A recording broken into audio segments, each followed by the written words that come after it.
Okay, we are calling the hearing on the final budget and appropriation ordinance for August 20th, 2024. At 7 p.m. in the conference room is called to order. Please stand for the pledge of allegiance. I pledge allegiance to the flag of the United States of America and to the republic for which it stands, one nation, under God, indivisible, with liberty and justice for all. Jenny, we have a roll call. Allison Dingley Here. Stephen Here. Kristen Adams Here. Julie Walton Here. Jennifer Erickson Here. Ginger Kearney Here. Here. Okay, so we are here for the hearing on the ordinance for the final budget and appropriation ordinance of 2024-2025-002. Allow for public hearings any? Seeing none? Any discussion? Okay, seeing none, we adjourn and we will move immediately into our regular board meeting for August 20th, 2024. Is now, do I need a motion for adjournment? Okay, Yes. may I have a motion to adjourn the hearing on the final budget and appropriation ordinance? So moved. May I have a second? Second. All in favor, say aye. Aye. Okay, that first meeting is adjourned. Okay. On order, to order, the Board of Trustees regular August 20th, 2024 meeting. Can we have a roll call? Allison Dingley Here. Sue Wiggins Here. Kristen Adams Here. Julie Walton Here. Jennifer Erickson Here. Ginger Kearney Here. Here. Okay. Do we have any public comments? It's not appear that we do. All right, may I have a motion for the first action item? I move to adopt the agenda. And I have a second. I'll second. All in favor, say aye. Aye. Okay, motion carries. All right. Next action item, we have a motion for approval of the consent agenda items. I move for approval of the consent agenda items. Do I have a second? Second. Okay, any discussion of the minutes, financial reports?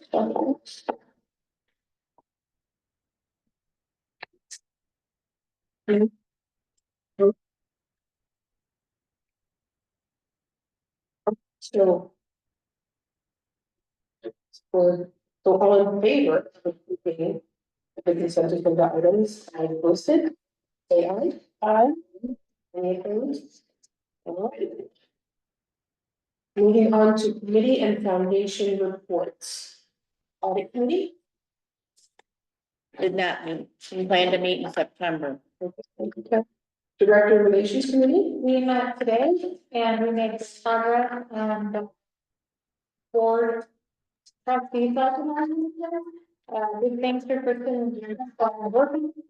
We are really happy with what we got to today. We have a short amount of follow questions for Allison and Ann, and then we hope to send that out and by the September 13th. Okay, thank you, Jen. Okay. Policy and Bylaws Committee? We met on July 24th and we'll be looking at some of the policies today. Okay, thank you. And then the Helen Plum Library Foundation, we've added to this section, and Ginger is gonna give us an update. Yes, so the foundation group met and the foundation is in an interesting position. The current president of the foundation is stepping down along with the vice president. If they do not have someone to step forward by October 1st, that board will have to dissolve. The way their bylaws read is they must have a new president and vice president as part of their board. That's good one. I'm sorry. But I do believe where she was going, they need a president. Okay. Is that okay now? Yes. Okay. Go back. So they need to have a president and vice president and at least 6 members of their board by October 1st, or they have to provide dissolution information and dissolve the board, all the money that they have, which is roughly $10,000, would then go to the library. They do not want to do this. They do want to find a president and a vice president and enough board members to continue the foundation. And they want to work with the library more to create small amounts of funding for different programs within the library, as opposed to funding a very large project that they had intended. They are looking at doing a Portillo's night in October to help with this small funding. And they want to participate in Jingle Bell Jubilee at the library, again, to raise smaller amounts of money, between $100 and $500, and be able to fund smaller projects like the Grow a Reader project, or provide some things like bean bags for the teen center, things like that. More of almost a friends group, but still have the umbrella of the foundation at this point. If anyone has ideas for people who would be good in the role of president, vice president, or any other directors for the foundation, please get a hold of me or Allison's husband, Raleigh, so that we can get those people to come to the next meeting and be part of this organization, so it does not have to dissolve. Okay, thank you, Ginger. All right, moving on, did anyone have any questions for Ginger or anything? Just. Who are the current president and vice presidents? Mary. Marshall. Mary Marshall. Okay. Right, Mary Marshall and her daughter-in-law Val. Okay. So they're both stepping away. Val is the head librarian at Niles Township, and so she has moved out of Lombard.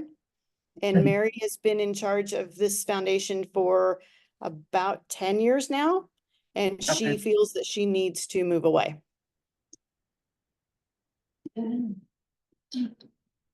Anything else? Okay, Ginger, thank you so much.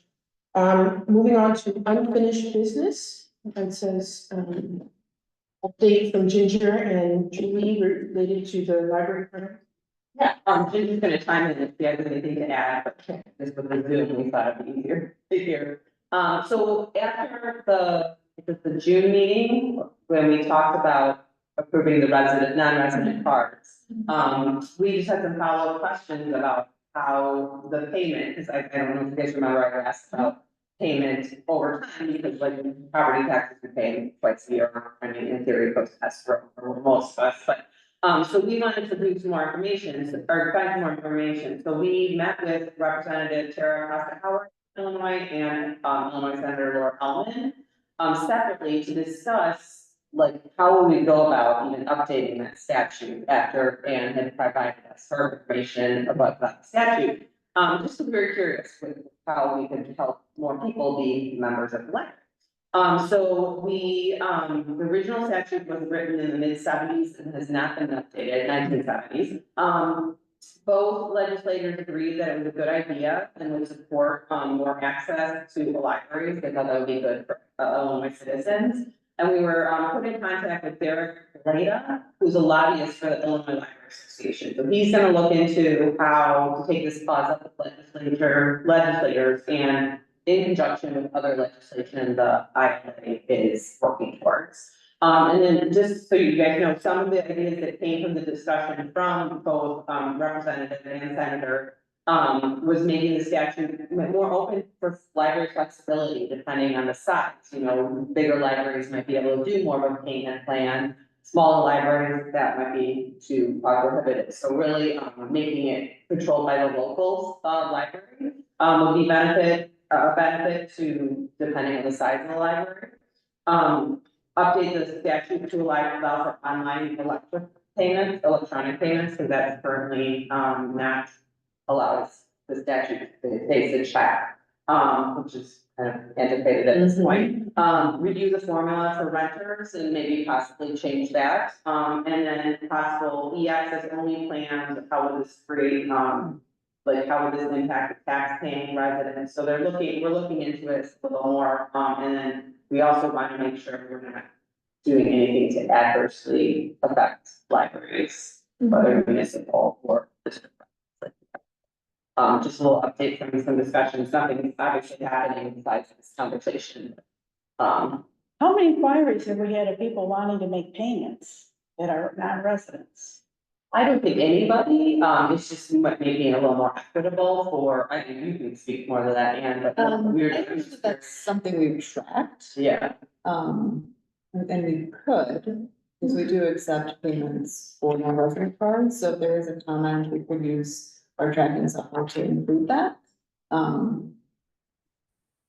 would be great to know, like, I love all this, I'm so glad you were able to have the conversation, because it's so interesting to learn, like, the history behind it, and some of the potential barriers, but I think it is a really interesting question on, like, how many non-resident cards do we have? And then how would we reach out to that population to determine if that's a fact. if that is, oh, I'm not interested in getting that, or, oh, I'd love to use a library, but I can't afford it. To know, like, is a payment plan an option, because it was hundreds of dollars, right? Yeah. You know, that's a big upfront payment, but maybe if somebody could pay quarterly or something, yeah. Well, under the current statute, it doesn't go into effect until they're paid in full. So. Yeah. So, Yeah. It's consideration of a lot of different wording there. That's why it's. Right. Yeah. Right. That's why the conversation is there, to even find out. Yeah. How. Oh, sorry, Sandra, did you have something to add? Well, one thing I talked to voters about when I was running for election was that people in unincorporated areas couldn't come up with a $500 or $600 at one time. And those of us who are in the town, we pay our taxes in 2 different installments. We don't pay for our full year taxes in one lump. And we're asking these people to pay for their library taxes in one payment, but we don't have to do that. And that was the biggest issue that some people in the unincorporated areas had. They would bring their kids in for a story time, or they would come in because the school had talked about this particular book and the kids wanted to read it. And they would get it to the desk and think, oh, I can pay for an unincorporated library card, and then it's $500. That's not something people can do in a single payment. And so if we can make this easier, we can add people to the library and have, all these additional people coming in and benefiting from these services. Well, the money for the library. It would also be interesting to know, I remember there was if I recall, I can't remember the name of the program, but for students in that unincorporated area who are on reduced, kids, I would love to know if we have any metrics on how many took advantage of that, because it would be interesting to know the threshold of, like, there's probably lots of people who are close to that threshold of almost qualifying for that program, but can't, and there's probably a big gap with a $600 lump sum payment. I am looking down at the FLR report because that is tracked annually through this report. It is one of many tiny numbers, so it may take me a moment to find it. We can kind of return to that subject, but also if you look at our monthly statistics, we are reporting now on the number of non-resident cards added per month. And the running total for this fiscal year is a little over 100, but it looks like in the last quarter it was about 100 per. This fiscal year meeting starting in July. Starting in July, yeah. So we'll watch as that number kind of grows.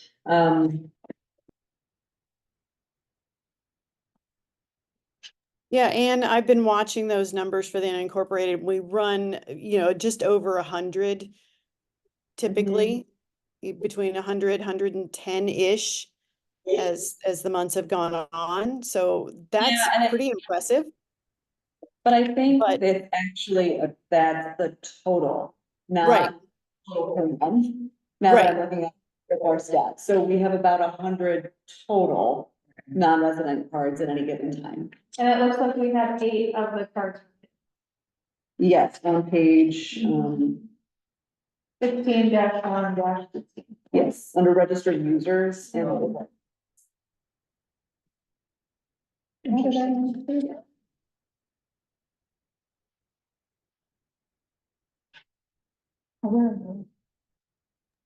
And correct me if I'm wrong, when the kids have the cards, those are only materials for kids that can be checked out, correct?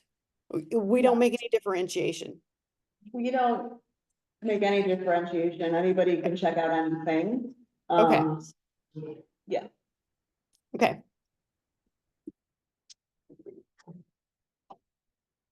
Any questions or?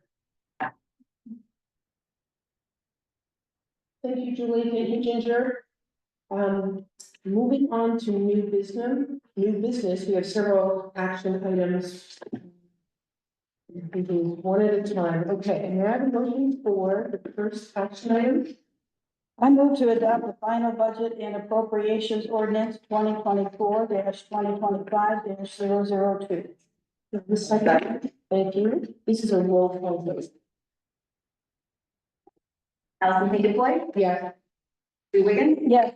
Kristen Assenstead Walsh, Yes. Julie Walsh Smith, Yes. Jennifer Yes. Ginger Carey. yes, Yeah. Okay, motion carries. The next item, we have a motion for approval of certified estimates of revenues by source. I move for the approval of certified estimates of revenue by source. We have a second. Second? Okay. It's not a roll call vote. Okay, so any discussion on that? All right. All in favor of approving, approval of the certified estimates of revenue by source, say aye. Aye. Any opposed? Okay, motion carried. Next action item, I move for the adoption of resolution 2024-2025-005, authorizing intervention in property tax assessment appeals. we have a second? A second? Okay. Any discussion? Yeah, so this is a new requirement. The DuPage County Board of Review made some changes in the last year. And each taxing body is now required to include one of these agreements.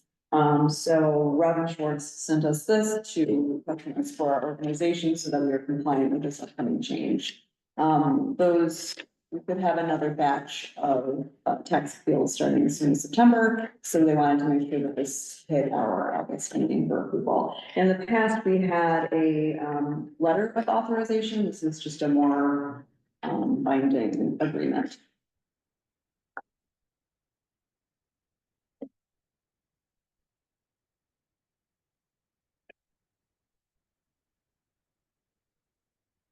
Okay.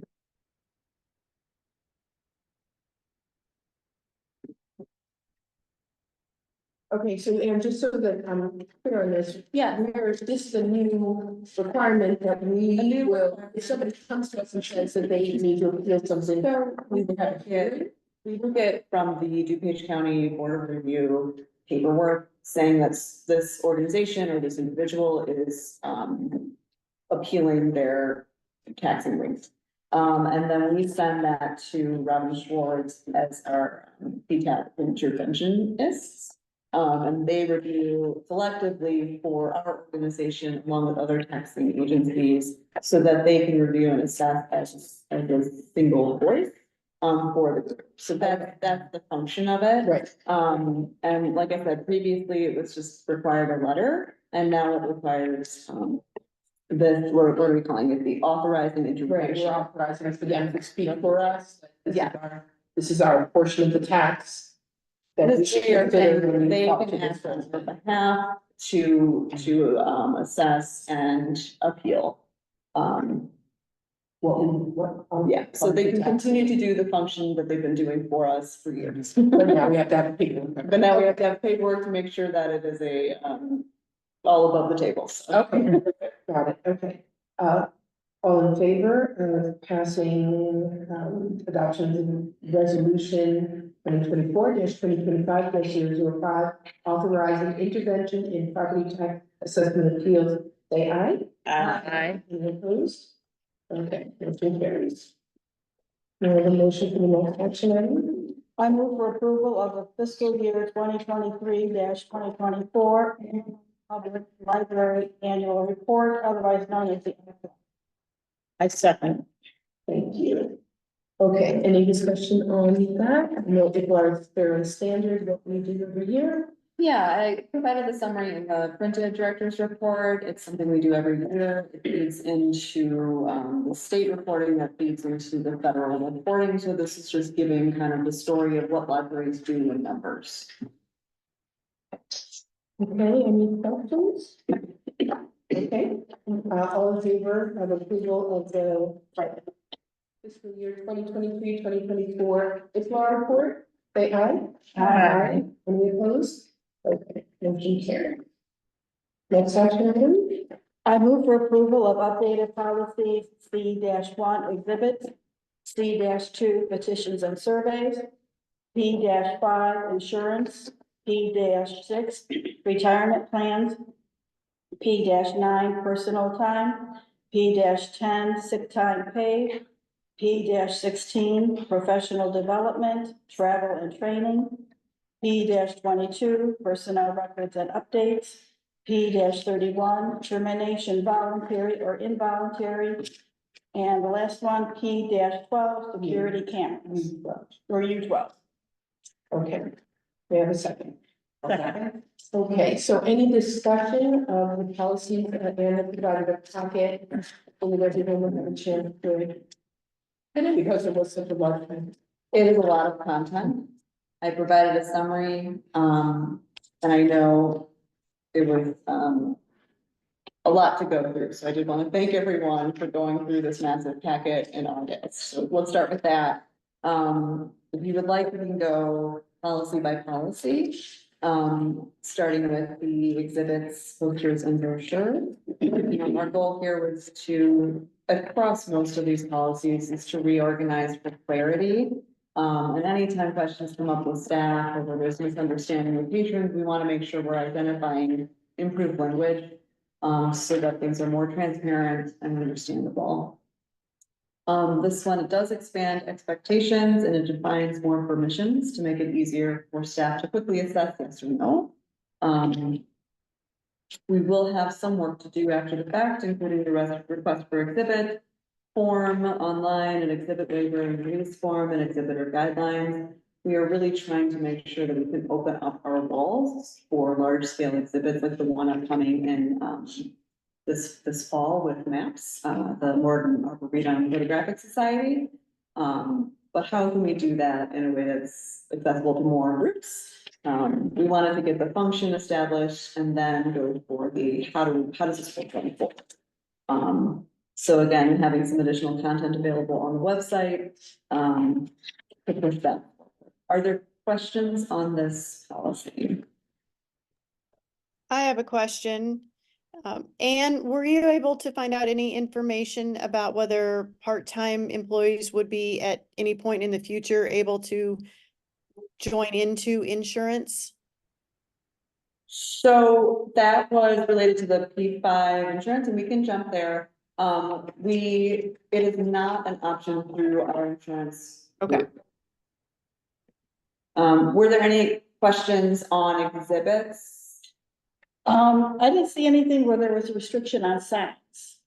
We don't have a restriction on size. I think there was, no, we do. Selection criteria includes, and it's the 1, 2, 3, 4, fifth bullet down, condition, size, weight, and fragility of the objects proposed. Okay, but, Are you talking about the content of this? no, like, I know we were talking about this wall and this wall and maybe some up there, but I mean, are we going to look at what they want to do and then see if it will fit? But if, don't you think we should indicate? So the proposal form that will ask people interested in exhibiting will ask those questions. Because that kind of gets down to the detail, right? Like how big of a scale? Recently we had the Olmecas for Olmec Trails through COD and their art center. Those were, I don't know if you saw any of them, but they were massive. They are giant heads that are probably my wingspan and as tall as me. So that would be something we probably couldn't accommodate. And in the proposal, we'll ask questions to kind of figure that out. But if it's something that is far enough in advance and we're able to do it, like this upcoming photography display, we want to be able to say yes, because it's a pretty incredible opportunity. So when it comes down to the procedures or the breakdown, that will get into the staff level of what works, what doesn't, and also we don't know what we don't know yet. We've had one request for an exhibit at this location, and that's the one we're doing this fall. So as we kind of receive more requests, we can have that kind of those more specific guidelines finessed along the way, rather than having them upfront in the policy. It'll be more towards the procedure side. Does that make sense? Okay. Okay, so moving on, nothing else on the exhibits, petitions and surveys. This again is reorganizing text for clarity, updating language, and also clarifies library property versus public property, which is, hopefully more clear to library users. We don't experience this a lot, but to tighten up this language is helpful. We did ask for legal review on this as well, so we're pretty pleased. We do not want to impinge on any free speech rights. So we're making sure we're in line with that ahead of an already busy election season.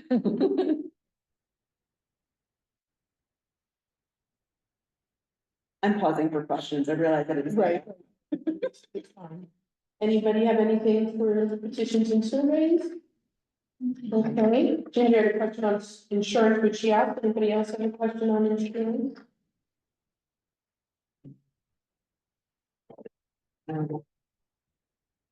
The big, this went from a very short policy to one much more detailed and also. Again, you've seen this in prior policy updates where we want to make sure that if I am a part-time employee, I can look at this document and understand what I'm eligible for.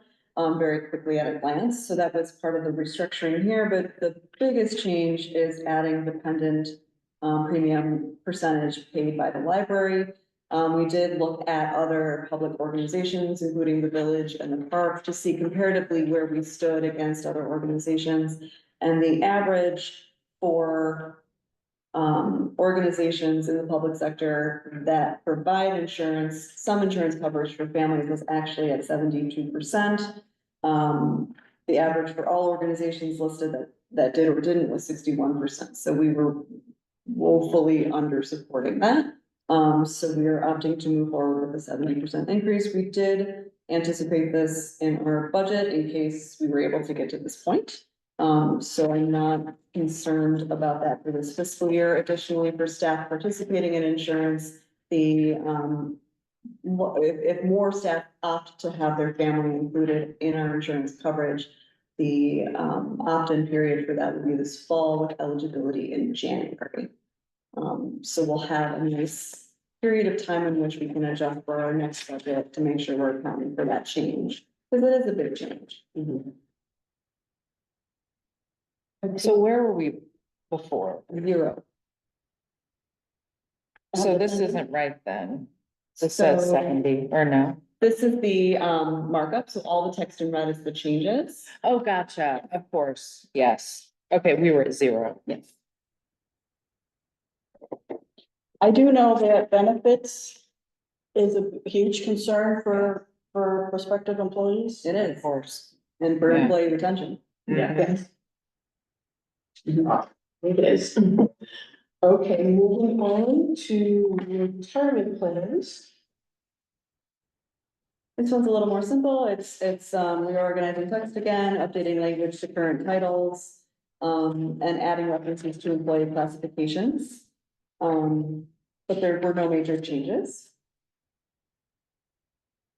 Okay. And now, no questions, moving on to personal time. again, we added, I love charts. I don't know if you noticed that, I think they're very readable to try to. They're like, conceptually, not a lot that's changing here, it's presentation. One of the changes is moving away from. We had a specific date under the expiration of personal time, and we changed that language. That it expires at the end of the calendar year. This gets a little hazy with our employee time management at the end of the year and adds a lot of work to our HR coordinator. So we're opting to just kind of keep that a little more open-ended because it isn't practical to have a firm end date and delete all that time manually or add it manually a second. So this will kind of help with making that process easier for the end of the year. Just a lower change like that, and that difference. Yeah, well, it's one of those things where it's like, why are we still using the word check in a statute? Like, Right. we need to just make it a little more broad. Okay. Any questions? Can we move on to sick time pay? Same approach as others, adapting, we did adopt some gender neutral language in here. We also reorganized it for, when it was listing out family members, rather than saying mother and father, we're saying parent, child, etc. Just to be as inclusive as possible, and then reorganizing text for clarity, updating that language to our current position titles, etc. And adding additional classifications for clarity for those employees that are saying, what do I qualify for? Here's what you qualify for in your position.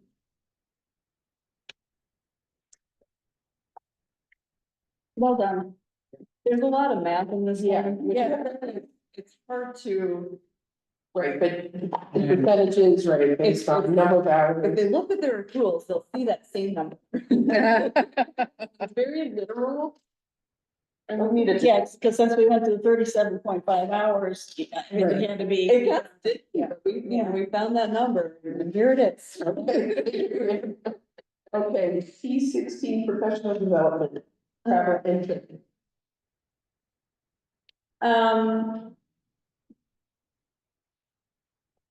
We're adding assistant managers to be eligible for payment of the professional dues. Again, this is an employee retention and this is a good thing for employees. We want to make sure our assistant managers have the same access our managers do for professional development. We're organized text for clarity. We also expanded expectations to make it more specific to your role at the library as opposed to a more open-ended approach. And really kind of defining what those expectations are. Purpose of professional development is, because it is, professional development is inherently expensive. So we want to make sure that we're clear in what we're expecting so that when people are attending conferences, it is to support their role at the library.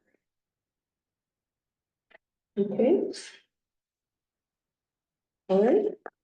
Next one is P22 personal records and updates.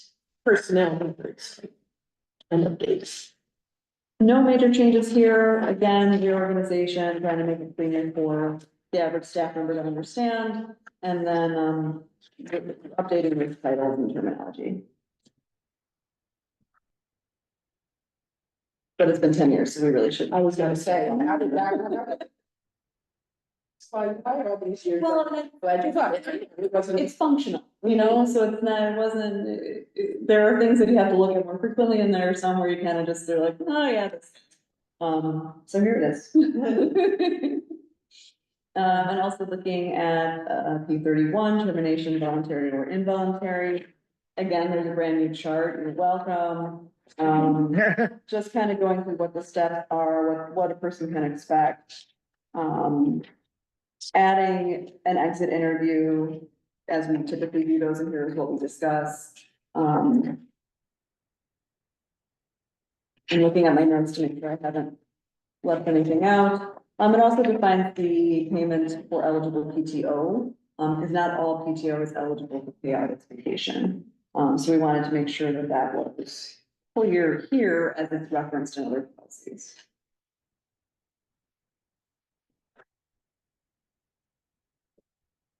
And then the last one is security cameras. This was one of those policies that we needed to add, and I think we pulled very heavily from the Rails policy, which is fine. It was a quality policy. So then it's really looking at language that's more in line with the language we use at our organization, but there's no major changes. It's just trying to make it more true to our organization, so. Okay.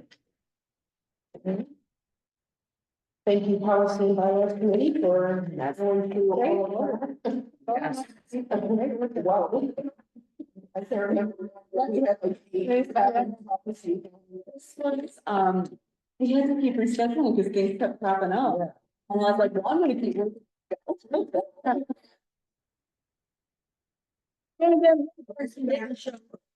Oh. No, so. Okay, so we need to approve, okay, so all in favor of approving the policies as reviewed and noted, say aye. Aye. Motion carries. Lost track of where we are. We're on communication. Thank you, Jen. Yeah, communications. Okay. We did receive something from Village President Gianario in regards to the Versity blood drive we posted on August 6th. Same organization that the village works with, and we're really grateful to have another donation site in the community. So really thank the library. All right. Library director's report. So I'm gonna keep talking. I was joking with Alex that I'm gonna be talking a lot. So here we go. Let me see where I'm at in my notes. Building update. So at the Maple Street properties, we are looking at the closeout punch list, and we can transfer that title, and we are getting there. We did a walkthrough of the site, and I'm sorry, I don't have the date on the top of my head. But there's some concrete work that needs to be repaired at the sidewalk and the curb, and also some of the finishing work on the stairs by the coach house. It's minor work. We knew we needed to do it. The construction vehicles damaged the curbs by the property and the driveway entrance point. I can't remember what that's called. But we have a contractor identified and some work on that, and I'm not sure when that's starting, but it's not a great deal of work. I think it'll be a pretty quick resolution. But nothing about construction processes has been very quick, so I'm not holding my breath. They do need to restripe the ADA parking stall, and there's some minor work on the storm and sanitary structures on the property. I'm not sure the status of that. I do have another meeting followed up on Monday, at the site. We aren't sure if we're closing this month. If it turns out we're extending it, I'll ask the board to ratify the memo of understanding with the village in regard to the parking lot at Elmhurst at the next meeting. Because that was set to expire on the 31st, so if we do need to push forward, I'm signing off on it. I'll ask the board to ratify in September. Okay. At our building, this wonderful thing happened when I was out of town where all of a sudden some components were available for our HVAC system. So I'm hoping many of them have been delivered to the roof. They've been working on that. I've been seeing construction, the big trucks in the parking lot working on that. I think they were there yesterday. I'm not sure if they were here this morning. So I'll have an update when I have a chance to connect with Phil on that. And then the glass panels that were fractured in the bifold doors were finally replaced. Yeah. Okay. And I do want to acknowledge Phil Lucas for being very direct with the subcontractors to making sure that got done. He did a great job, and we appreciate Phil. They are going to do a third round of water testing on those doors to see if there's been any change or improvement. I know there was one of the kind of rubber gauges missing at the bottom. So we may have, sorry, the screen changed and I panicked briefly, but it's already up again. So we may have some more work to be done on those bifold doors. But we are chipping away at these things. Now we're coming up with some some minor things that crop up that are kind of more normal building stuff, which is really lovely to have a more normal piece of it. So I am looking forward to a time where we don't have to do a building update section for these multiple construction projects. I think we're actually near it, and I hesitate to say it, so I'm non-committal about it. We'll see. In 2 years, we'll find out. So the Don't dead, jinx us. these compressors, is that what you were talking about? That showed up? Yeah, the dead The end. dead- So is that, like, were we expecting that? The, We were owed that. Does that make sense? yes, it does, but Yeah. it's been a year. Mhm. So that's kind of a, So production rates are still slow. okay, And we got them when they were available, and it took a long time. And we were very lucky to have, well, not lucky, this was planned. We had a really good HVAC system in place so that the air was moving. The handlers were being overworked, but they weren't burning out. So it wasn't Okay. necessarily a sustainable solution, but in general, the building has been comfortable. There have been oddities that have been mentioned where, sometimes the heat will turn on overnight. And because it's cool in the evening, and then you come in the morning or late in the afternoon and it's still set to heat, so we're still Yeah. working out some of those kinks. It was happening in my office, and then I remembered I just had to look at it. I don't always realize that it's 80 degrees, and then someone comes in and they're like, "Ann, what's going on?" I'm like, "I don't know, just wait." So, there's some nuance of the programming of the software for these different systems, but having these alive on arrival components will be a Right, huge alive. improvement for our. so this isn't something that FQC, They are helping to coordinate it because it's not complete. but I mean, did they drop the ball with it at No, the beginning? this Is is that, just- okay, Obviously, this is bad law. okay, And when you look at the problems we've had in this building, Alex and I were talking about this earlier, actually, I feel like I've had this conversation like 5 times today, where I'm like, if we're happy with 95% of what's going on, and there's these nagging things, Mhm. they're being corrected. The project isn't Okay. completed until it's corrected. Those bifold doors have not been paid for because they're not corrected. So FQC is along with us until these big issues are resolved. Gotcha. So as frustrating as it may be, we're not letting you go. We're not letting go until it's done, right? We owe that to the taxpayers. So. Okay. And they've been responsive, FQC, so I don't, Good. exactly. When we approved, so I'm jumping now, do you guys have other questions about the projects before I move on? I know it's a lot. When we approved the library closures, we had a pending date for a staff emergency training. We do have that scheduled now for Friday, November 1st. We're planning to close at 1 PM. We have the Lombard Fire Department coming to do a fire drill with staff just to see how we do and give us some feedback in terms of steps we can take to improve. We're gonna do an all-staff review of the emergency manual and also a drill of Code Adam, which is what we do when a child is, when we can't find a child in the building. So just doing a practice round of those things will make it all easier should we need to do it in real life. Bill Lucas has been responsible for coordinating this, and I very much appreciate that. And then we do have a staffing update. I know there's been a lot of staffing changes, so here's another one. Our patron services manager, Michelle Peterson, has resigned and has accepted a new position as a branch manager at the Pinkerington Public Library in Ohio. So we're all very happy for her and very sad for her. Yeah. She's great. She's really had a vision for amazing customer service and empowering her employees to provide that. And what she's done in our organization will be perpetually grateful for, but at the end of the day, I'm so very happy for her. This is a big step for her. And, so as she's scrambling ahead of this big change, she's moving to Ohio. Yeah. She is helping us with the transition as we're saying, okay, what is she typically responsible for? Who can help with that in the interim? And I do anticipate posting this position by the end of this week. Because So when's her last day? her last day is mid-September. I think it's around September 16th.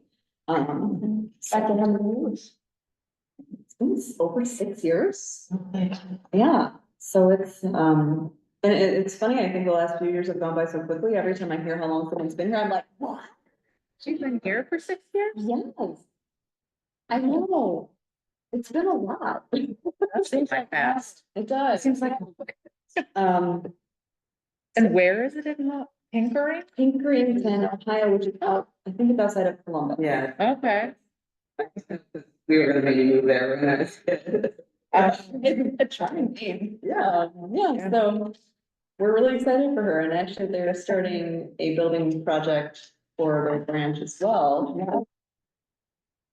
So she's well equipped to step up and no, we're really excited for her, but of course she we. Yeah. Oh, yeah. Right. I just had a question, I don't, sorry.